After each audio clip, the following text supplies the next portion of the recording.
fous là, Gargamel? Non, s'il vous plaît, dites rien, j'en peux plus d'être en écho, il y a du champagne ici. Attends, tu crois vraiment que t'es en position de demander un service alors que tu casses les couilles à tous les passagers depuis qu'on est parti? Bah, Non, parce que bon, on va pas se mentir, toi, dans la catégorie connasse géante, t'es quand même hors compète, non mais on peut le dire, ça. Oui, on peut le dire, oui.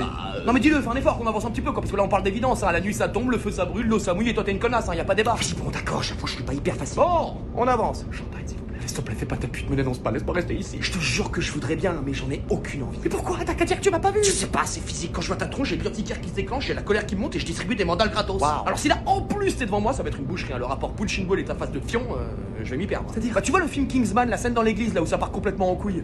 Ah oui, si, je vois. Si tu veux pas que tout ça t'arrive dans la tronche en une seule fois, t'as 3 secondes pour dégager la première classe. T'es pas avec ton mari d'ailleurs? Il a trouvé des bouteilles de vodka dans le minibar au fond de l'avion, il s'est endormi au chiottes, bref. Ah putain, t'as vraiment tiré le bon numéro avec. Ça va, je sais. Alors est-ce que tout va bien? Qu'est-ce que vous foutez là, vous? Ah bah c'est mon ami qui m'a invité. C'est vrai ça? Pas du tout, j'expliquais justement à madame que sa présence à elle seule suffisait à me filer la diarrhée. Madame, veuillez rejoindre la classe économique, s'il vous plaît. Espèce de sale figure de rat, mais c'est pas fini, hein. Le vol est encore long, c'est pas fini. Juste comme ça pour théoriser, à quel point ce serait dangereux pour les autres passagers si juste on ouvrait la porte de l'avion et qu'on la balançait comme ça, ni vu ni connu, je t'embrouille. Bah... Mais tu ne sais pas nous voyer, non, c'est pas où aller, non. C'est pas si possible. Je me disais aussi que c'était trop beau. Oui, le champagne. Madame, est-ce que vous accepteriez, s'il vous plaît, de changer de place pour qu'une mère et son enfant puissent être assis à côté? Bien sûr que non. J'en ai à péter. Putain, la connasse. Bon, évidemment. Vous pouvez dégager de ma place, s'il vous plaît? Excusez-moi, madame, je rassurais juste mon enfant qui a un petit peu peur en avion. Ça marche, l'abbé Pierre, me raconte pas ta vie, casse-toi. Madame, vous voyez bien que cet enfant est apeuré. Et c'est à quel moment exactement que je dois faire comme si j'en avais quelque chose à foutre? Mais quelle pute. Bon, mère Teresa, t'as 3 secondes pour lever tes miches de ma place avant que ça parte en couille. Vous pouvez pas juste vous mettre à côté? Ah si, je pourrais. Mais je vais pas. Vous avez aucun cœur, c'est pas possible, c'est un enfant. Pour moi, les enfants, c'est de la saloperie, c'est pour ça que j'en ai pas. Et puis, vous allez quand même pas commencer à me jouer ce couplet-là, là. Ça va aller, mon chéri, ça va aller. Oula, oui, par contre, il va falloir qu'il ferme sa gueule, le Minimoise, hein. Il m'a entendu? Ah, faut qu'il ferme sa gueule parce que sinon, moi, je dégoupille, hein, attention, hein. Je suis très sérieuse. Mais c'est qui cette psychopathe? On pense que c'est le résultat parfait de la fusion entre Dolores Sombrage et Stéphane Plaza, mais il y a d'autres théories. Vous savez très bien ce que je veux. Bon, laissez-moi aller voir ça avec le pilote, il y a que lui qui peut prendre cette décision, maintenant. Ah, enfin la première classe. Ah, il bat votre moment, c'est dégueulasse. C'est bon, j'ai vu avec le pilote, tout est arrangé. Ah. Il s'excuse platement pour la gêne occasionnée. C'est la moindre des choses. Mais surtout, il s'excuse profondément de vous avoir fait vous asseoir à côté de personnes aussi, disons, immondes. Ah bah enfin quelqu'un qui me comprend. Il vous propose donc de vous installer en première classe. Alléluia. Je vous invite donc à me suivre si vous le voulez bien. J'arrive tout de suite. Madame, vous pouvez arrêter de répondre à la place de ces jeunes gens, s'il vous plaît? Quoi? Le pilote vous propose également, si vous le souhaitez, de visiter le cockpit. T'entends ça? Merci beaucoup, madame. Mais c'est normal. Oh putain de merde, la salope. Tout va bien là-dedans? Je peux t'inviter à dégager peut-être, non? Merci. T'es où, là? C'est Guantanamo dans le fiac, là? C'est ça, mon titi? Que ça, bon, tu peux me laisser, s'il te plaît? Premier passage aux toilettes après les fêtes, c'est ça? Putain, mais c'est pas possible. Le Père Noël est en train de passer par la cheminée, c'est ça? Il veut sa liberté, tu peux me le dire, tu sais, tu peux me le dire. On va vraiment parler de ça maintenant? Ah, ouf. Bah ça m'en a tout l'air, hein. Il y a du fébraise, rassure-moi. Putain, mais il va vraiment pas se casser. Pas celui à la violette, hein, ça pue la violette. Moi je préfère celui à l'amande douce, qu'est-ce que t'en penses toi? Sérieux, casse-toi, je te jure, casse-toi maintenant. Il est comment le fiac là? On est sur du boursin ou t'as encore de la marge? Tu t'entends parler, sérieux? Donc on appelle ça de la solidarité entre collègues. Ouais, bah moi j'appelle ça de la casse-couillitude profonde, dégage. Je veux pas te presser mais on a une réunion dans 5 minutes donc tu penses que t'auras fini ta livraison chez Willy Wonka? C'est pas possible, tu vas continuer à me parler comme ça encore longtemps? On est sur quelle couleur là exactement? Parce qu'en fonction de la couleur ça peut jouer un rôle déterminant. Au point où j'en suis là, ça doit être fluorescent carrément. Sérieux? Casse-toi vraiment maintenant, casse-toi. Si tu chies de la merde fluorescente, je te le dis tout de suite mon titi, on est riche, on vend ça sur le bar. Casse-toi, bordel. Alors je voudrais pas t'alarmer mais je te rappelle qu'on est dans des tout petits bureaux et l'odeur commence à se répandre. Arrête. Pour être tout à fait honnête, ça pique carrément les yeux ton histoire là, mais bon, je voulais préserver une sorte de mystère autour de... Comment? L'odeur? Ouais, c'est lui, ouais, c'est une cata. Je parle à qui là? À Nadia. Oh non, putain, c'est pas vrai. T'inquiète, elle sait pas que c'est toi. Bah si, tu vas lui dire. Ah ouais, elle sait carrément que c'est toi. Putain, mec, y'a plus de papier. Bon, la réu commence, Coco, hein. Y'a plus de PQ. Oh, t'es là? Oh putain, mais c'est quoi ce cauchemar? Bon, ils sont où? On avait dit rendez-vous à 18h pile, sérieux. Je sais pas, gros, ils vont arriver. Non mais sérieux, quand on se donne un rendez-vous play, le minimum c'est d'être à l'heure, putain. Ah, je suis là, moi. Hello les furoncles. Tu foutais quoi, sérieux? On avait dit 18h, gros. Ça va, il est 18h10, c'est pas... Bah, c'est relou. Nous, ça fait 10 minutes qu'on est là, vous attendre comme des cons. C'est bon, je suis là, on peut commencer. Bah non, on attend encore ce connard d'Eliott. Ah merde. Ça va sinon? Ouais, ça va, ouais. Théma, ce camouflage de fils de pute. Ouah, mais gros, ça vient d'où, ça? Grâce à l'argent de Noël, ma gueule. Putain, j'avoue, il pète sa mère. Plaqué or comme ça, je kiffe. Hello la team, désolé du retard. T'étais où, sérieux? On t'attend depuis tout à l'heure. J'étais aux toilettes, j'ai été pris par surprise, je t'ai chié un truc, mon pote, t'aurais pu sculpter un gamin de 2 ans dedans. On s'en branle, gros, juste soyez à l'heure quand on se donne un rendez-vous play, sinon ça sert à rien. Ça va. Bah non, gros, si on se dit 18h, c'est 18h. Si tout le monde commence à arriver quand il veut, ça sert à rien. C'est toi qui nous retarde là, donc vas-y, lance. Eh oh, moi j'étais là à 18h, ok? C'est moi qui vous attends depuis 1 heure, donc on va pas commencer à intervertir les rôles parce que ça va mal se mettre. Oui, bon, on part sur quoi? Un raid? Bah ça serait bien, ouais. Ah, attendez, je reviens. Non, mais sérieux, putain, vas-y, vous cassez les couilles. Ça va, gros, il t'arrive quoi? Il m'arrive que j'en ai marre d'être le seul à organiser les rendez-vous play et être le seul à les respecter. J'étais à l'heure, moi. Pourquoi vous m'avez saoulé? Vas-y, tu sais quoi, je bouge. T'es sérieux, gros? Mais bien sûr que je suis sérieux, je suis qui? Moi, je suis votre pute. Vas-y, je bouge. Mais il lui arrive quoi, sérieux? Je crois que c'est ton nouveau camouflage. Il a le somme de pas l'avoir. Ah bah ça...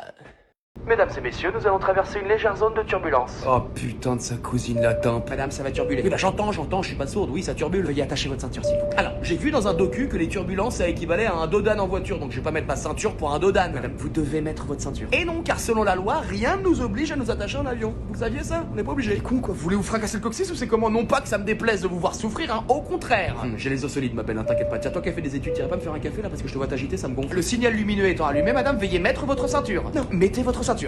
Mettez cette putain de ceinture maintenant. Nope. Vous voulez pas mettre la ceinture? C'est ça. Vous êtes sûr? Aussi sûr que tu ressembles à Jérém Star avec une perruque, ma grande. Allez, quoi? Pas de panique, mesdames et messieurs, c'est la connasse de pute qui nous casse à tous les couilles depuis le début du voyage. Voilà. Oh. Merci beaucoup, merci. Moi, j'ai pas de mérite, hein, vous savez, je pense que ça nous démangeait tous, hein, donc voilà. Monsieur, je pense que les feux d'artifice et le champagne, c'est un petit peu excessif. Voilà. Oui, rangez-les, merci beaucoup, merci. Bon, elle dort, Blanche-Neige, là. Ah. Voilà. Ça dort. Mettez votre ceinture, s'il vous plaît. Eh, comment il va? 2 bières, s'il vous plaît. Je fais le moi sans alcool. Allez, salut. Non, attends, reviens. Mais je comprends pas, plus personne veut me voir. Bah gros, en même temps, tu cherches aussi. J'ai fait quoi? Tu vois vraiment pas? Bah oui. Qu'est-ce que c'est que ça? Un Perrier citron? Un Perrier citron au bar, tu veux que je te mette une tarte? Mais quoi? Un Perrier citron, pourquoi pas un thé au jasmin pendant que t'y es? Putain, y'en a? Non, quand même pas. Un thé au jasmin, faut pas déconner. Bah, ça joue dans la même cour, hein. Donc Perrier, citron, bulle, y a rien qui clignote là-haut. Oh, je te jure, je vois pas. Bon, écoute, fais un petit effort aussi, sinon on va pas s'en sortir. Parce que je fais le dry? Et arrête de faire genre que tu viens de le découvrir, s'il te plaît. C'est évident que c'était ça. Tu veux que ce soit quoi d'autre? Ah bah attendez, les gars. Stop, je veux même pas écouter. Si tu veux qu'on fasse des efforts, va falloir que t'en fasses aussi. Les efforts. Ton Perrier là. Eh ben, coupe-le. Ah non, je peux pas faire ça. Et avec quoi tu veux que je le coupe en plus? Il y a du gin sur l'étagère là. Coupe-le. Non, je peux pas. Attends, ça fait presque 2 semaines que je tiens. Si tu fais ça, je veux bien passer l'éponge sur ce petit incident et on fera comme s'il avait jamais eu lieu. Bois encore une seule gorgée de ce Perrier à poil et tu peux faire une croix sur notre amitié. Perrier au gin, ça existe même ça? Ça existe. Non, ça existe pas. Ça existe. Et tout ça existe. Arrête. Dans certaines contrées normandes, il se passe des choses que même le gouvernement ne veut pas regarder. Donc crois-moi si je te dis que ça existe. Et crois-moi aussi quand je te dis que ça, c'est qu'une goutte dans leur océan de picole. Putain, je t'offre une porte de sortie là. Saisis-la. Il n'y en aura pas d'autre. J'étais si fier. C'est un mirage de l'esprit. Écoute-toi, comment tu peux être fier de toi? Regarde ce que t'es en train de faire. Je ne sais pas, je ne sais plus. Tu pourrais dire adieu à l'apéro? Eh non, ça jamais. Eh bah voilà ce que je voulais entendre. De girafe, s'il vous plaît. T'es sûr que c'est... Mais 104. Bonjour, j'aimerais porter plainte, on m'a volé toutes mes affaires. Alors j'aurais besoin d'une pièce d'identité s'il vous plaît. Ah, je l'ai plus, elle était justement dans le portefeuille qu'on m'a volé. Alors sans pièce d'identité, je vais pas pouvoir enregistrer votre plainte, monsieur. Et je viens de vous dire qu'on me l'avait volé, c'est pour ça que je suis là. Ça va pas être simple, monsieur. Didier, sans pièce d'identité, on peut pas... Ouais, voilà, c'est ça, ouais, on peut pas. Ça va être compliqué, monsieur. Ça va être compliqué. Non mais attendez, on vient de me voler toutes mes affaires, c'est pour ça que je n'ai pas de pièce d'identité. J'ai bien compris, monsieur, seulement nous, faut comprendre qu'on doit respecter une procédure. Ok? Ouais. Et donc, pour mener à bien la dite procédure, nous, on a besoin d'une pièce d'identité, c'est normal. D'accord, mais du coup on fait comment? On fait...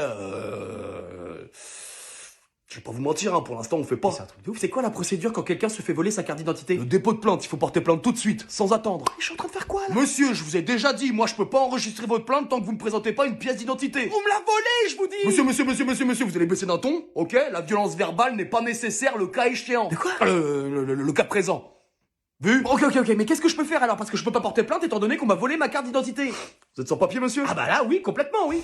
Vous êtes arrivé en France depuis quand, monsieur? Pardon? Vous êtes sourd? Depuis combien de temps séjournez-vous illégalement sur le sol français? Mais quoi? Mais je suis né en Dordogne, mes parents sont bretons. Un sans-papier né en Dordogne avec des parents bretons, mais bien sûr, et puis moi je colle des tracts pour Manon Aubry aussi, non mais n'importe quoi. Non mais je vous jure Bon que... écoutez, ça suffit, j'en ai assez entendu. Titi, tata, vous me le chopez, on va faire un examen approfondi. Mais c'est une blague? Donc je résume, vous séjournez illégalement sur le sol français, vous êtes atteint de mythomanie chronique avec penchant fanatique pour la région bretonne, vous avez volé la carte d'identité d'un honnête citoyen français, tout ça pour retourner en Dordogne. Et bah écoutez monsieur, ça fait beaucoup. Non mais c'est un délire ce qui se passe. Tu fais quoi là? Bah je prends la télécommande. Télécommande, mais tu viens à la préhistoire ou quoi? Comment ça de... Bah gros, fous-moi ça en l'air déjà. Hop, wow. Go sur ton Apple Store et tu tapes Stick Remote Control pour la télé. Ah. Eh oui, après tu télécharges l'appli sur ton phone, Yes. tu le connectes à la télé, et puis après t'as accès à tous les services. Bouillard. Super facile à utiliser avec la barre de recherche. Ouais. En fait, si tu veux, t'as toutes les fonctionnalités d'une télécommande standard, mais dans ton phone. Et genre ça marche sur d'autres téléviseurs? Absolument, sur plein d'autres, donc c'est quand même super. Pratique, ouais, tu m'étonnes. Ah mais voilà. Le mec, il a carrément emmuré l'entrée principale de ma maison. Oui, ta maison, mais en attendant, c'est moi qui la squatte. Qu'est-ce que vous entendez par emmurer? Bah, maintenant, à la place de la porte d'entrée, il y a un mur. L'entrée est complètement condamnée. Oh la salope, bien joué. Ouais, hein. Mais comment ça? Bah là, vous êtes niqué, monsieur. Mais que j'en ai à péter, moi je vais passer par les fenêtres, les baies ou autres, j'en ai rien à foutre. Ah bah là, ce sera considéré comme une infraction du coup. Eh oui. Dans ta gueule. Si on rentre par ailleurs que l'entrée principale, c'est considéré comme une infraction? Voilà. Oh la fils de puterie, tu m'as niqué. C'est le game, mon pote. Oh non, donc c'est plus chez moi? Ça a jamais vraiment été chez vous, mais la loi, dans un sens, elle est de votre côté et elle vous permet de voler les logements de vos voisins sans qu'ils puissent faire quoi que ce soit. C'est la loi française qui veut ça. Bah alors comment? Mais là, monsieur a été très malin, il a contourné la loi sans l'enfreindre en vous mettant désormais, vous, dans une position d'infraction si vous rentrez dans le logement. Mes affaires qui sont à l'intérieur? Ah bah il en fait ce qu'il veut, c'est chez lui. Fais pas ta pute. Ça te va bien de me dire ça 5 mois après m'avoir volé ma maison? J'avais pas le choix. Je vais aller où? Oh, bon, alors ça, c'est vraiment plus notre problème, hein, je veux vous dire. Moi, si tu veux, on peut s'arranger pour que je te loge en contrepartie d'un petit loyer. J'ai pas de thune, tu le sais très bien. Bah, tu peux bosser pour moi si tu veux, je suis dans les fenêtres. Pourquoi tu ferais ça pour moi après tout ce que je t'ai fait? Parce qu'on est tous les deux des victimes dans cette histoire. Ceux qui en ont rien à foutre de nous et qui nous méprisent quoi qu'on fasse, c'est eux. Je peux pas franchement lui donner tort. Moi, par exemple, depuis le début de l'audience, je joue à Candy Crush, vous voyez. Voilà, donc je préfère tendre la main à quelqu'un qui en a vraiment besoin plutôt que de courber les chines devant eux et de finir par leur dire merci en plus alors qu'ils en ont rien à foutre de nous, qu'on soit dans la merde ou pas. Chine. Voilà. Allez, viens, je vais te montrer comment on pose une fenêtre.